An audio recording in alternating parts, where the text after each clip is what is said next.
Hi hello నమస్తే welcome to my channel. ఎలా ఉన్నారు అందరూ బాగున్నారా? ఈరోజు వీడియో ఏంటంటే equilibrium of a body on horizontal planes అండి. సో ఫ్రిక్షన్ యూనిట్లో equilibrium of a body on horizontal planes గురించి ఈరోజు వీడియోలో తెలుసుకుందాం. సో వీడియోలోకి వెళ్ళే ముందు నాది ఒక చిన్న రిక్వెస్ట్ అండి. వీడియో చూసి వెళ్ళిపోవడం కన్నా లైక్ అయితే చేయండి. సో లైక్ చేయటం మాత్రం మర్చిపోవద్దు. అలాగే మన ఛానల్ని ఫస్ట్ టైం కనుక చూస్తున్నట్టయితే ప్లీజ్ ఫ్రెండ్స్ సబ్స్క్రైబ్ చేసుకోండి. మన ఛానల్లో ఎడ్యుకేషన్ వీడియోలతో పాటు కొన్ని అప్డేట్స్ కూడా ఇస్తున్నాను అనమాట. సో అప్డేట్స్ కోసం అలాగే ఎడ్యుకేషనల్ వీడియోస్ కోసం మన ఛానల్ని సబ్స్క్రైబ్ చేసుకోండి. ఎలా సబ్స్క్రైబ్ చేసుకోవాలంటే కిందన రెడ్ కలర్లో సబ్స్క్రైబ్ బటన్ కనిపిస్తుంది కదా. సో సబ్స్క్రైబ్ బటన్ని ప్రెస్ చేసిన తర్వాత ఆ పక్కనే వచ్చిన బెల్ ఐకాన్ని కూడా ప్రెస్ చేయండి. అందులో ఆల్ అన్న ఆప్షన్ని ఓకే చేయండి. దానివల్ల ఏంటంటే నేను లేటెస్ట్గా పెట్టబోయే వీడియో యొక్క నోటిఫికేషన్ అన్నది డైరెక్ట్గా మీ మొబైల్కి వచ్చేస్తుంది అనమాట. సో ఇప్పుడు వీడియో అయితే స్టార్ట్ చేసేద్దాం.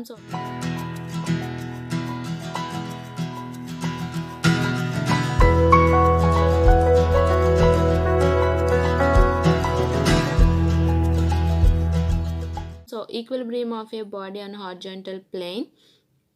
సో ఆల్రెడీ లాస్ట్ వీడియోస్లో మనం థియరిటికల్ పార్ట్ అన్నది కంప్లీట్ చేసాం కదా. ఇక్కడ ఏంటంటే మనకి ఈ equilibrium of a body on horizontal ప్లేన్స్లో అంటే ఈ హార్జెంటల్ ప్లేన్స్కి సంబంధించి మనకి 2 కేసెస్ అన్నవి ఉంటాయన్నమాట.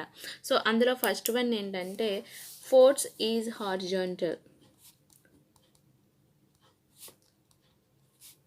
Force is horizontal. Okay, second one వచ్చేసి force acts at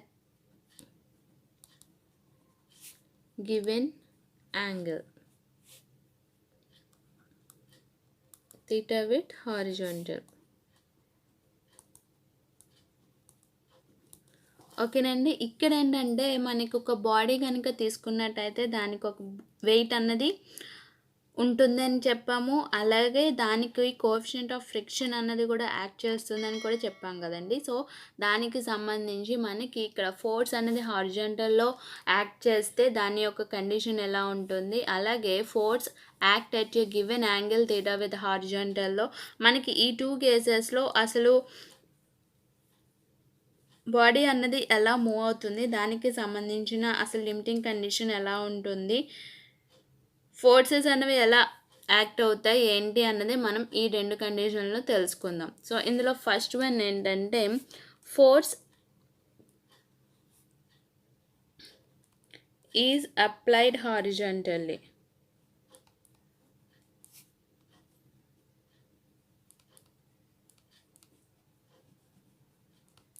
okay, force is applied horizontally. So మనకి హారిజాంటల్గా ఫోర్స్ అనేది యాక్ట్ అవుతుంది అనమాట. సో ఇక్కడ చూద్దామండి. సో నేను ఇక్కడ ఒక ప్లేన్ అయితే తీసుకున్నాను. ఇక్కడ ఒక బాడీ, దీనికి సంబంధించిన వెయిట్ అలాగే నార్మల్ ఫోర్స్. ఇక్కడ ఏమవుతుందంటే నేను హారిజాంటల్గా ఫోర్స్ అన్నది అప్లై చేస్తున్నాను. ఓకేనండి, ఇది మనం అప్లై చేస్తున్న ఫోర్స్. నెక్స్ట్ ఎప్పుడైతే ఫోర్స్ మనం అప్లై చేస్తున్నామో దానికి ఆపోజిట్లో మనకి ఏమవుతుందండి, ఫ్రిక్షనల్ ఫోర్స్ అనేది అప్లై అవుతుంది. సో ఇలా కనుక మనకి ఫోర్స్ అన్నది అప్లై అయితే ఏమవుతుంది, లిమిటింగ్ కండిషన్స్ అనేవి ఏమవుతాయో చూద్దాం.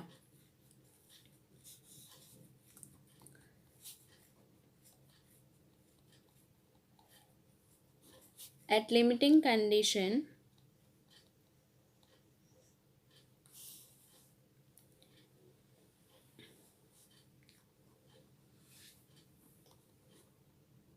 least force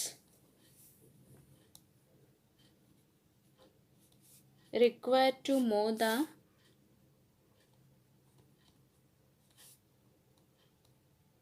body. సో ఎంత ఫోర్స్ అన్నది కావాలి మనకి బాడీ అన్నది మూవ్ చేయాలంటే force is equal to F. ఓకేనండి, force is equal to F. But మనకి ఎఫ్ అంటే మనం లాస్ట్ వీడియోలో నేర్చుకున్నాం కదా, ఎఫ్ అంటే ఏంటండి మ్యూ ఆర్. అంతే కదా. సో ఎఫ్ అంటే మ్యూ ఆర్, బట్ ఇక్కడ R equal to W. So normal force equal to W. So R equal to W అయినప్పుడు మనకి ఏమవుతుంది, so F equal to P అయినప్పుడు ఇక్కడ ఆర్ ఈక్వల్ టు డబ్ల్యూ అయినప్పుడు దీన్ని మళ్ళీ మనం ఎలా రాసుకోవచ్చు, పి ఈక్వల్ టు మ్యూ డబ్ల్యూగా రాసుకోవచ్చు కదా. సో జనరల్గా మనకి ఇక్కడ చూడండి, ఒక బాడీ అన్నది మనకి మూవ్ అవ్వాలంటే మనకి కోఎఫిషియంట్ ఆఫ్ ఫ్రిక్షన్ అలాగే యాంగిల్ ఆఫ్ ఫ్రిక్షన్ అన్నది కూడా యాక్ట్ అవుతుంది కదా. సో దాన్ని బట్టి చూసుకుంటే మనకి లిమిటింగ్ ఫ్రిక్షన్ అన్నది మనకి ఎంతవరకు ఇంపెండింగ్ మోషన్ వరకు కూడా మనకి సపోర్ట్ చేస్తూ ఉంటుంది అనమాట. అంటే పి ఈక్వల్ టు ఎఫ్ఏ అవుతుంది. ఎప్పుడైతే మనకి ఫ్రిక్షనల్ ఫోర్స్ కన్నా మనం ఫోర్స్ అన్నది అప్లై చేస్తామో అప్పుడు మూవింగ్ అన్నది వస్తుంది, అంటే మూమెంట్ అన్నది వస్తుంది అనమాట బాడీకి. సో అందుకని ఇక్కడ లిమిటింగ్ కండిషన్స్ అన్నారు. అంటే లిమిటింగ్ కండిషన్స్ దగ్గర మనం ఎలా తీసుకుంటున్నాం, ఫోర్స్ ఈజ్ అప్లైడ్ హారిజెంటల్లీ. ఈ కండిషన్లో మనకి లిమిటింగ్ కండిషన్స్ దగ్గర మనం ఎలా అన్నది చేయాలి అన్నది ఇక్కడ చెప్తున్నారు అనమాట. యాక్చువల్గా మనకి బాడీకి వెయిట్ అన్నది యాక్ట్ అవుతుంది, అలాగే నార్మల్ ఫోర్స్ అనేది యాక్ట్ అవుతుంది. మనం యాక్ట్ చేస్తున్న ఫోర్స్కి ఫ్రిక్షనల్ ఫోర్స్ అనేది రివర్స్ డైరెక్షన్లో మనకి యాక్ట్ అవుతుంది. సో ఇక్కడ మనకి ఏమవుతుంది, పి ఈక్వల్ టు ఎఫ్ అవుతుంది. ఇక్కడ పి లోడ్ ఎంతైతే ఇస్తున్నామో ఫ్రిక్షనల్ ఫోర్స్ కూడా అంతే అవుతుంది. సో అలాగే ఇక్కడ చూసుకుంటే ఆర్ ఈక్వల్ టు డబ్ల్యూ. ఇక్కడ వెయిట్ ఎంత యాక్ట్ అవుతుందో నార్మల్ ఫోర్స్ కూడా అంతే యాక్ట్ అవుతుంది. So R equal to W, P equal to F. కానీ మనకి తెలిసిన ఫార్ములా ఏంటి, F equal to mu R. So F ప్లేస్లో పిని పెట్టాము, ఆర్ ప్లేస్లో డబ్ల్యూని పెట్టాము. అంటే ఫోర్స్ అన్నది మనకి కావాలి, force is applied horizontally. So force is applied horizontally అంటే P equal to mu W. Okay. So next second condition చూద్దాం.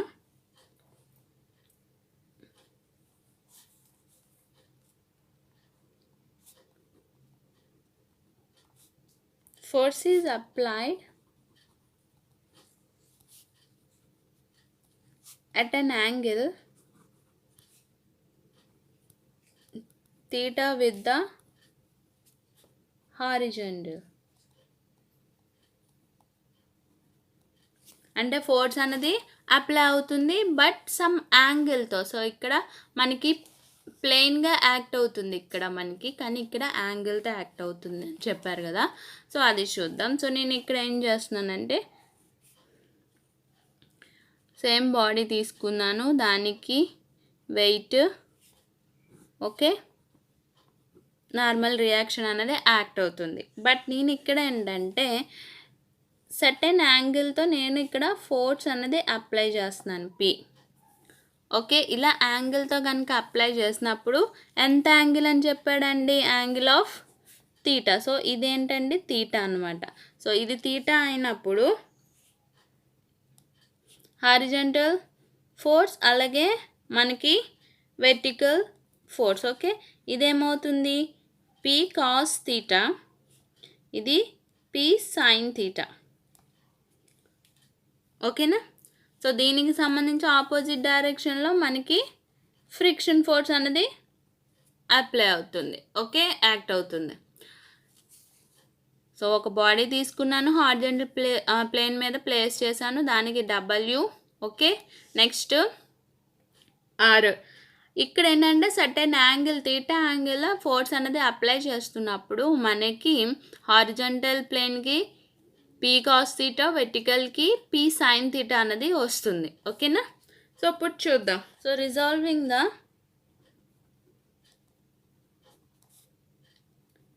Forces vertically. ఓకే, ఏ ఫోర్సెస్ మనకి ఇక్కడ యాక్ట్ అవుతున్నాయండి వెర్టికల్గా, W equal to P sign theta plus R. ఓకేనండి, W equal to P sign theta plus R. Next resolving the forces horizontally. Horizontally అంటే మనకి ఇక్కడ ఓన్లీ హార్జెంటల్ ఫోర్సెస్ ఏం యాక్ట్ అవుతున్నాయి, ఎఫ్ అలాగే పీ కాస్ థీటా. సో అప్పుడు ఏమవుతుంది, P cos theta equal to F. But F అంటే ఏంటండి మనకి తెలుసు కదా, మనకి ఫస్ట్లో నేర్చుకున్నాం కదా, mu R equal to mu R. So పైన మనం చెప్పుకున్నట్టే ఇక్కడ మనకి ఎఫ్ ఈక్వల్ టు పీ అయింది, అలాగే ఆర్ ఈక్వల్ టు అన్నది కూడా తెలియాలి కదా. సో ఆర్ ఈక్వల్ టు ఏమవుతుంది, ఇక్కడ చూడండి ఆర్ అన్నది మనకి ఒక ఫార్ములా వచ్చింది కాబట్టి, సో ఇక్కడ ఏమవుతుందంటే R equal to W minus P sign theta. ఓకేనా అండి, R equal to W minus P sign theta అవుతుంది. సో ఇప్పుడు ఈ రెండింటిని ఈ ఈక్వేషన్లో వేస్తే మనకి P cos theta equal to F అంటే యాక్చువల్గా మనకి మ్యూ ఆర్. ఓకే, నెక్స్ట్ మళ్ళీ P cos theta equal to mu into R ప్లేస్లో ఈ ఈక్వేషన్ని వేయాలి, W minus P sign theta. మ్యూతో మల్టిప్లై చేద్దామండి. So P cos theta equal to mu W plus mu P sign theta. ఓకేనా, so sign terms అన్నీ ఒక దగ్గరికి, లేదంటే పీ టర్మ్స్ అన్నీ ఒక దగ్గర తీసుకుందాం. అప్పుడు ఏమవుతుంది, పీ కాస్ థీటా, సారీ ఇక్కడ మైనస్ వస్తుంది కదా, సో మైనస్ ఇటువైపు వెళ్తే ప్లస్ అవుతుంది. So plus mu P sine theta equal to mu W. So ఇందులో పీ అన్నది కామన్గా ఉంది కాబట్టి పీని కామన్ తీసేద్దాం. So cos theta plus mu sine theta equal to mu W. Okay, మనకి ఏంటి కావాలి, పీ అన్నది కావాలి. సో పీ ఈక్వల్ టు ఇక్కడ మనం దేన్ని ఫైండ్ అవుట్ చేస్తున్నాం, ఫోర్స్ని కదా. So P equal to mu W by cos theta plus mu sine theta. ఓకేనండి, so P equal to mu W by cos theta plus mu sine theta. So మనకి P equal to ఇక్కడ P equal to mu W by cos theta plus mu sine theta అన్నది ఈక్వేషన్గా వచ్చింది. దీన్ని మనం ఇంకా simplify చేద్దాం అండి.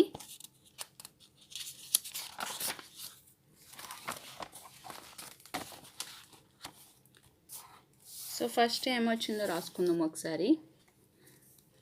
P equal to mu W by cos theta plus mu sine theta. So ఇది వచ్చింది. సో మనకి మ్యూ అంటే ఏంటో కూడా తెలుసు కదా. సో మ్యూ ఈక్వల్ టు ఏమని నేర్చుకున్నాం మనం, tan phi అని నేర్చుకున్నాం కదా. So mu equal to tan phi. ఇప్పుడు మనం దీన్ని ఈ ఈక్వేషన్లో సబ్స్టిట్యూట్ చేద్దాం. So P equal to W tan phi, okay, cos theta plus tan phi sine theta.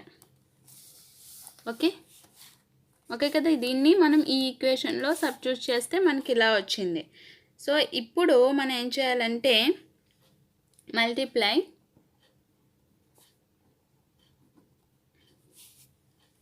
Both, okay, denominator and numerator by cos phi. ఓకేనండి, అంటే డినామినేటర్తో న్యూమరేటర్తో కూడా రెండు కూడా మనం కాస్ phiతో మనం మల్టిప్లై చేయాలి. సో మనకి P equal to W, tan ఎలా రాసుకోవచ్చు, sin phi బై కాస్ phiగా రాసుకోవచ్చు. ఇంటూ మల్టిప్లికేషన్ అన్నాడు కాబట్టి ఇంటూ దేంతో, cos phi divided by cos theta. ఇక్కడ మనకి ఎటువంటి tan లేదు కాబట్టి కాస్ phi ప్లస్ tan ప్లేస్లో మళ్ళీ మనం ఏం రాసుకుంటాం, sin phi by cos phi into sine theta.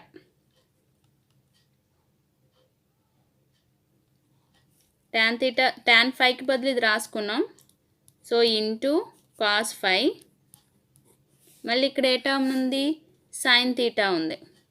ఇక్కడ చూడండి, ట్యాన్కి బదులు మనం sine phi by cos phi రాసుకున్నాం, మల్టిప్లై చేయాలి కాబట్టి కాస్ ఫై.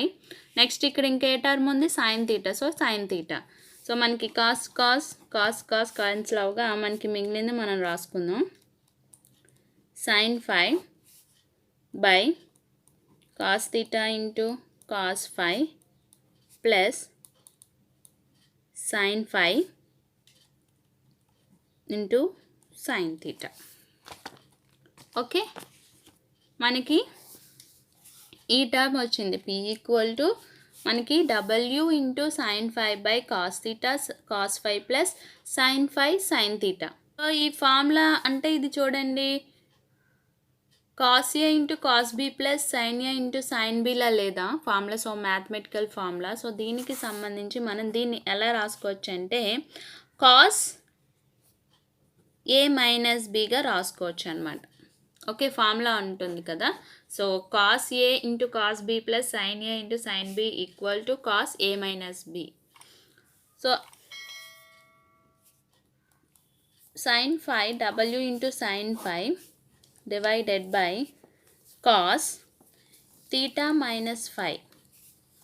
ఓకేనండి, p equal to W sine phi by cos theta minus phi. Okay, ఇది ఇలా వచ్చింది అంటే ఇక్కడ మైనస్ వచ్చింది అంటే మనకి ఏ టైప్ అండి, పుల్ టైప్ అనమాట. Okay, pull type. ఫోర్స్ అనేది పుల్ టైప్లో మనకి యాక్ట్ అవుతున్నట్టు. అదే పుష్ టైప్ అనుకోండి, p equal to W sine phi by cos theta plus phi. అయితే ఇది పుష్ టైప్ అనమాట. ఓకేనా అండి. సో మనకి యాక్చువల్గా 2 కేసెస్ ఉన్నాయి, పుల్ టైప్ పుష్ టైప్ అంటే లాగటం తొయ్యటం. సో మనకి ఇక్కడ p equal to W sine phi by cos theta minus ఫైవ్ని యూజ్ చేస్తే అది పుల్ టైప్. అలాగే p equal to W sine phi by cos theta plus five use చేస్తే push type అనమాట. So friends, ఇది ఈ వీడియో కనుక నచ్చినట్టయితే లైక్ చేయండి, షేర్ చేయండి. అలాగే మన ఛానల్ని ఫస్ట్ టైం కనుక చూస్తున్నట్టయితే ప్లీజ్ ఫ్రెండ్స్ సబ్స్క్రైబ్ చేసుకోండి. Thank you for watching.